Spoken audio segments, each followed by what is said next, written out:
بسم الله الرحمن الرحيم. الحمد لله والصلاة والسلام على رسول الله وعلى آله وصحبه أجمعين أما بعد.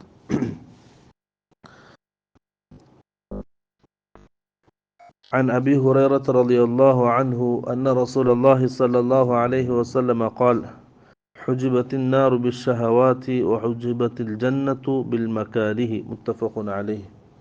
وفي رواية لمسلم حفت بدل حجبت، وهو بمعناه أي بينه وبين هذا الحجاب، فإذا فعله دخلها. അബൂ ഹുറൈറ റളിയല്ലാഹു അൻഹു ഉദ്ധരിക്കുന്ന ഹദീസ്, റസൂൽ സല്ലല്ലാഹു അലൈഹി വസല്ലം പറഞ്ഞു: ഹുജിബത്തിൻ നാറു ബിശ്ശഹവാത്ത്, നരകത്തിന് ഷഹവാത്തുകൾ കൊണ്ട് മറയിടപ്പെട്ടു. മുസ്ലിമിന്റെ റിവായത്തിൽ ഹുഫത്തിൻ നാറു ബിശ്ശഹവാത്ത്, നരകം വലയം ചെയ്യപ്പെട്ടത് ഷഹവാത്തുകൾ കൊണ്ടാണ്, മനുഷ്യന്റെ ദേഹേച്ഛകൾ കൊണ്ടാണ്. മനുഷ്യന്റെ മനസ്സെപ്പോഴും തിന്മ മാത്രമേ ആഗ്രഹിക്കൂ. എന്താണോ കൽപ്പിച്ചത് അതിന് നേരെതിരാണ് മനുഷ്യന്റെ മനസ്സ് ആഗ്രഹിക്കുക. ഇന്ന നഫ്സ ലഅമ്മാറത്തും ബിസ്സൂ, മനുഷ്യ മനസ്സ് എപ്പോഴും തെറ്റാണ് അവനെ കൊണ്ട് ചെയ്യിപ്പിക്കുക. അതാണ് ഷഹ്വത്ത്, ദേഹേച്ഛ. ഖുർആനും സുന്നത്തല്ലാത്തത്.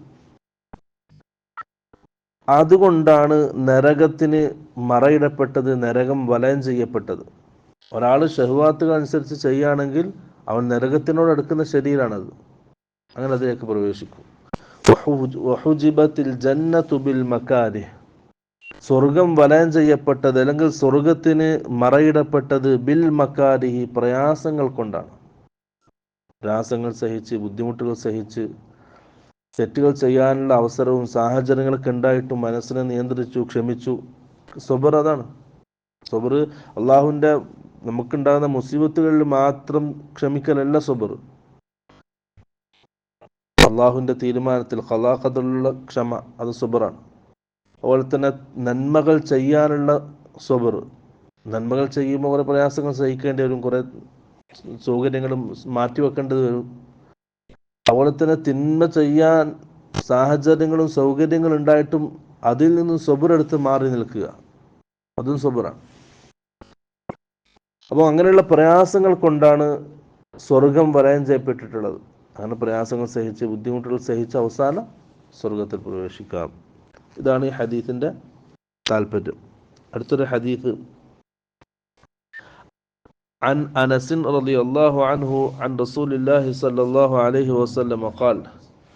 أنس رضي الله عنه ഉദ്ധരിക്കുന്ന ഹദീസ്, റസൂൽ സല്ലല്ലാഹു അലൈഹി വസല്ലം പറഞ്ഞു: യത്ബഉൽ മയ്യിത സലാസത്തുൻ, ഒരാൾ മരണപ്പെട്ടാൽ ആ മയ്യിത്തിനെ പിൻപറ്റുന്നത് 3 കാര്യങ്ങളാണ് അവൻ്റെ ഖബർ വരെ.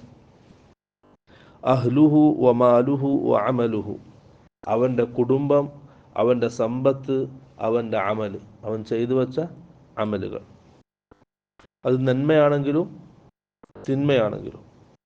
ഫയർജിഉ ഇസ്നാനി വയബ്ഖ വാഹിദ്, അങ്ങനെ ദഫൻ ചെയ്ത ശേഷം 1 അവൻ്റെ അടുക്കൽ ബാക്കിയാകും, മറ്റേ 2 തിരിച്ചു പോകും. യർജിഉ അഹ്ലുഹു വമാലുഹു, അവൻ്റെ സമ്പത്തും അവൻ്റെ കുടുംബവും തിരിച്ചു പോകും. കുടുംബം അവരുടേതായ ജീവിത തിരക്കുകളിലേക്ക് പോകും. അവനുണ്ടാക്കി വെച്ച സമ്പത്ത് അതിൻ്റെ അവകാശികളിലേക്ക് ഓഹരി വെക്കപ്പെടും. വയബ്ഖ അമലുഹു, അവൻ ചെയ്തു വെച്ച അമല് ഖബറിൽ അവൻ്റെ കൂടെ ബാക്കിയാകും. അത് നന്മയാണെങ്കിൽ നന്മയായിട്ടുണ്ടാവും, തിന്മയാണെങ്കിൽ തിന്മയായിട്ട് കാലാകാലം പ്രയാസത്തോടൊപ്പം അതുണ്ടാവും. ഈ ഹദീസിൻ്റെ താല്പര്യം അമലുകൾ അധികരിപ്പിക്കുക, അത് മാത്രം നമ്മുടെ കൂടെ ബാക്കിയാവുമല്ലോ, അത് മാത്രം നാളെ ആഖിറത്തിൽ നമുക്ക് ഉണ്ടാവും. നന്മയാണെങ്കിൽ നന്മ ഉണ്ടാവും, തിന്മയാണെങ്കിൽ തിന്മ ഉണ്ടാവും. അപ്പം നന്മകൾ അധികരിപ്പിക്കുക, തിന്മകൾ പരമാവധി ഒഴിവാക്കുക, കുറക്കുക. കാരണം അത് വലിയ ഖുസ്റാനായിട്ട്, നാശമായിട്ട് നാളെ ആഖിറത്തിൽ നമ്മുടെ കൂടെ ഉണ്ടാവും. മറ്റൊന്നും മരണത്തോടുകൂടി മറ്റെല്ലാം വിച്ഛേദിക്കപ്പെട്ടു, ഒരു ബന്ധം ഉണ്ടാവില്ല. അതെല്ലാം അതിൻ്റെതായ വഴിക്ക് പോയി നമ്മൾ ചെയ്ത കർമ്മങ്ങളും ബാക്കിയാകും. അപ്പം നന്മകൾ ചെയ്യുക, അമലുകൾ അധികരിപ്പിക്കുക. മറ്റേ റസൂൽ സല്ലല്ലാഹു അലൈഹി വസല്ലം വേറൊരു ഹദീസ് സൂചിപ്പിക്കാൻ, അൽ ജന്നത്തു അഖറബു ഇലാ അഹദികും മിൻ ശിറാകി നഅലിഹി വന്നാറു മിസ്ലു ദാലിക്, സ്വർഗം നിങ്ങളുടെ ചെരുപ്പിൻ്റെ വാറിനേക്കാൾ അടുത്താണ്, നിങ്ങളായിട്ട് അത്രയും അടുത്താണ് സ്വർഗം. അമലുകൾ ചെയ്ത് അതിലേക്ക് മുന്നേറാം. വന്നാറു മിസ്ലു ദാലിക്, അതേപോലെയാണ് നരകവും. നിങ്ങളുടെ ചെരുപ്പിൻ്റെ വാറിനേക്കാൾ നിങ്ങളോട് അടുത്തിട്ടുണ്ട്. അതിലേക്കുള്ള അമലുകൾ ചെയ്താൽ, അതിലേക്കുള്ള തിന്മകൾ ചെയ്താൽ അതിലേക്കും പ്രവേശിക്കാം. അതുകൊണ്ട് വളരെ സൂക്ഷിച്ചു വേണം ചെയ്യാൻ. അതുപോലെ തന്നെ നന്മകൾ അധികരിപ്പിക്കുകയും വേണം. ഇതാണ് ഈ 3 ഹദീസിൽ നിന്നും നമുക്ക് മനസ്സിലാകുന്ന കാര്യം. وآخر دعوانا الحمد لله رب العالمين. السلام عليكم ورحمة الله وبركاته.